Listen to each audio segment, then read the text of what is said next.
Hello folks, and welcome to another video by the Chippewa County Historical Society. We are at the Society offices, actually in the gift shop right now.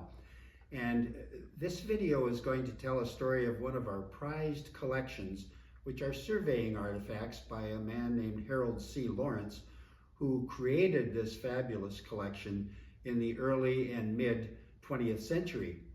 And sitting here with me is the surveyor Harold's grandson, Bill Lawrence, who comes from Medford, Minnesota. He and a few others are visiting here to look at the collection again.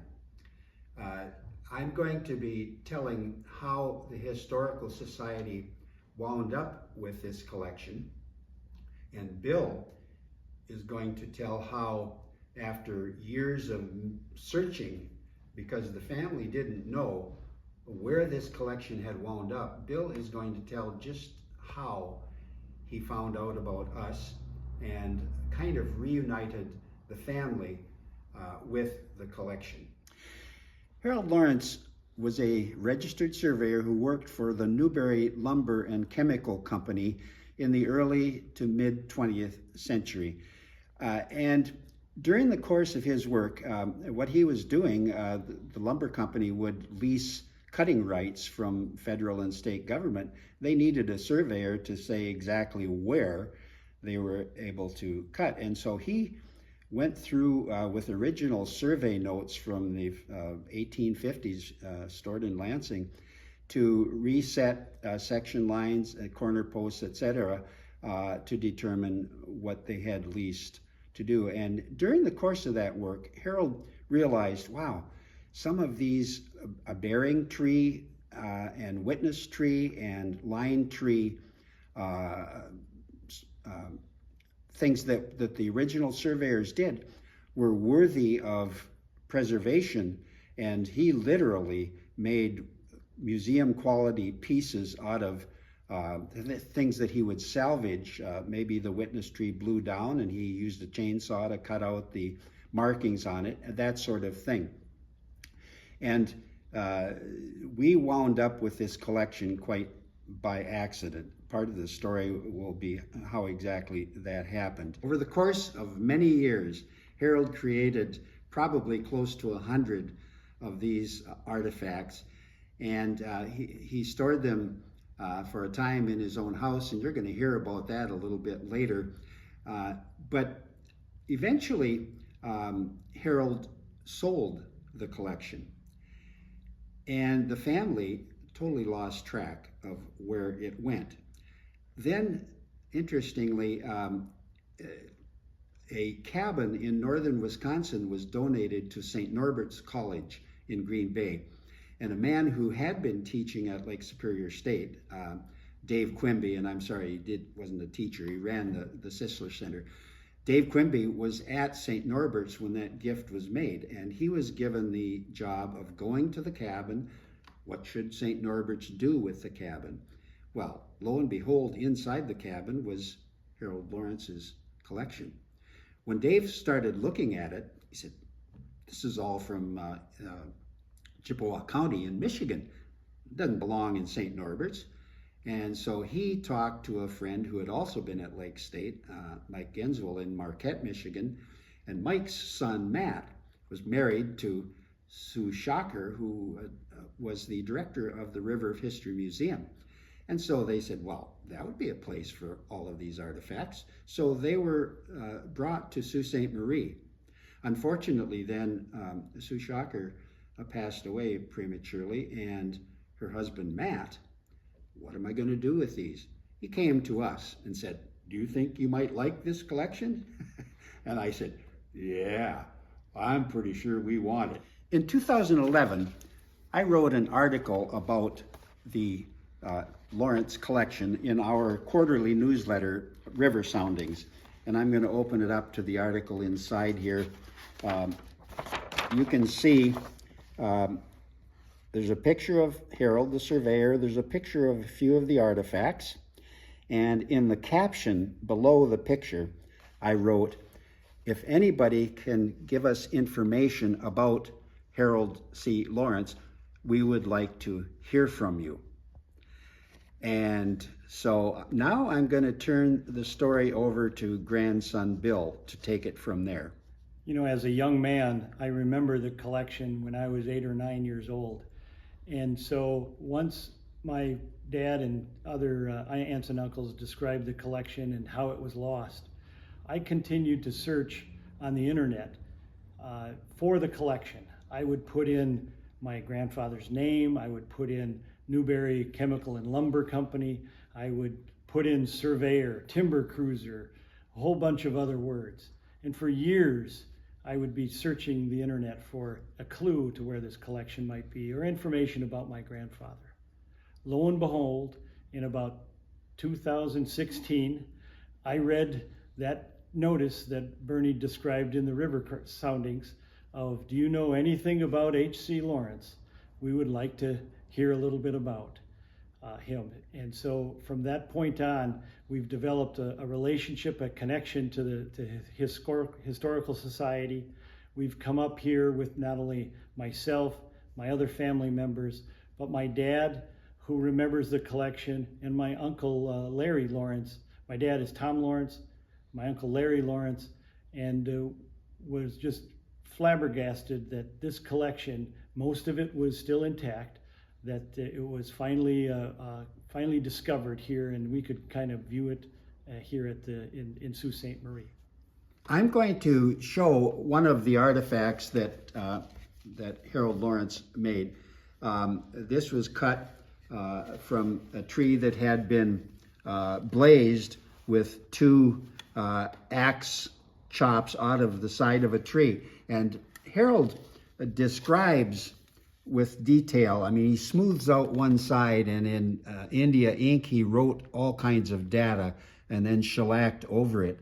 And I'm going to read just a little bit of what he wrote on this particular piece, just to give an idea of the precision of this man. So he says, memorandum, hemlock 6 inches in diameter, line tree at, and he gives specific locations, Township 48 North, Range 16 West, original U.S. government subdivisional survey in 1850. So when the blaze marks were put on the tree, it was in 1850. And Harold found this, saw it on a tree that he knew where to look pretty much from the survey notes in 1941. 91 years later. And so the tree filled in the hash marks, and then this is 91 years of growth over top of those blaze marks. And this is what Harold saw, and I'm not sure it's going to show up in the video, but these two circular patches in the bark were still evidence 91 years later, the tree saying, I got wounded, here's where they cut me. And so again, here's where the hash marks were filled in on the inside of the tree, and here's what Harold spotted when he was looking for this line tree. One of my favorite artifacts is times where he would go out and find the original scribe marks from the original survey, usually around 1850, 1860. And these scribe marks are noting a bearing tree or a bearing mark of where to find the actual section post or the section corner. And again, like Bernie had mentioned, articulating pretty specifically where and anything unique about this particular specimen here. Now, what's unique about this one is that this is a negative, if you will. This is tree growth that has grown over the original scribe marks, and which remained in the tree itself. But this is a growth this is the tree growth that's grown over, and when this was removed, this is a complete negative of the original scribe marks that were part of the original survey of 1850. This is another very interesting piece that Harold made.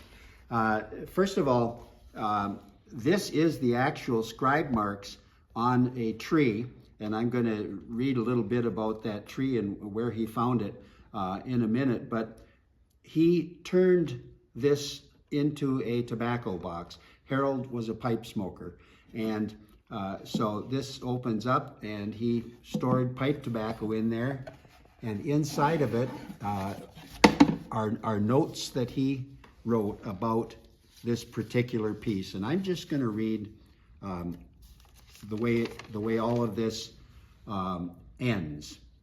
Again, typical, precise description. He's telling, measuring in chains, how far away this was from a witness tree and so forth. But at the bottom, he says, "Found this pine still standing on edge of rock coast high above Lake Superior. It was dead and quite rotten when I took this piece on July 15th, 1959. Date of the government survey, 1850. So that's when these scribe marks were made. This is my uncle Larry Lawrence. He's the youngest son of Harold and Mary Lawrence. Larry certainly knows the collection better than I will ever do. As a kid, he had the opportunity to come in and see the collection of my grandfather. And so Larry, why don't you come in and tell us a story about how you saw the collection when you were a young man? Well, I was a young man once, but I am now 90. And this stuff was in my dad's room, and a room that we called lovingly the Bear's Den. And obviously, with 7 children, he wanted to really take care of this, so it would be preserved. So we weren't always allowed to go into the Bear's Den. So we often snuck in there, of course, when Dad was working. And that's where we got most of our knowledge, just offhand in the Bear's Den. And it wasn't a big room. And a lot of the items were hanging or on his big desk, roll-top desk. And imagine a lot of them are packed away. But we picked our favorites, and when he wasn't around, we'd go and handle them a little, read on them, and learn about it. But it became a real part of our family. And when it was lost, we were really heartbroken till we found them again. And we found them here. And I was very glad to find out they were here. We looked here years and years. And thank God they have a collection together where people can see it. I'm happy for it. Behind us here is the portion of the Lawrence collection that is on permanent display in our gift shop here at the Historical Society. There, in another room, we've laid out a good many other pieces for the family that's visiting here now to have a look at. And each of those family members are going to be taking one piece back with them as a family memento. We were so fortunate to get this collection, and it involved the actions of many people. I've mentioned Dave Quimby, I've mentioned Mike Genswell, his son Matt Genswell, Susan Shocker, and we just lucked into it. So we're very fortunate to have it. We get quite a bit of traffic here, but we feel that the quality of these pieces is such that we would like to see a couple of them perhaps go on permanent loan to some place that might generate more traffic. Bill is going to perhaps help in the effort of locating such a place, and we're not going to aim low. We're going to start, I think, with the Smithsonian Institution in Washington, D.C. So on behalf of the Lawrence family, we are so grateful of Bernie and the Chippewa County Historical Society. They've taken great care of this collection, and we're just so pleased that it's found a home here in Upper Michigan. The Lawrence family has been very generous to us in setting up this display over the years and adding to it.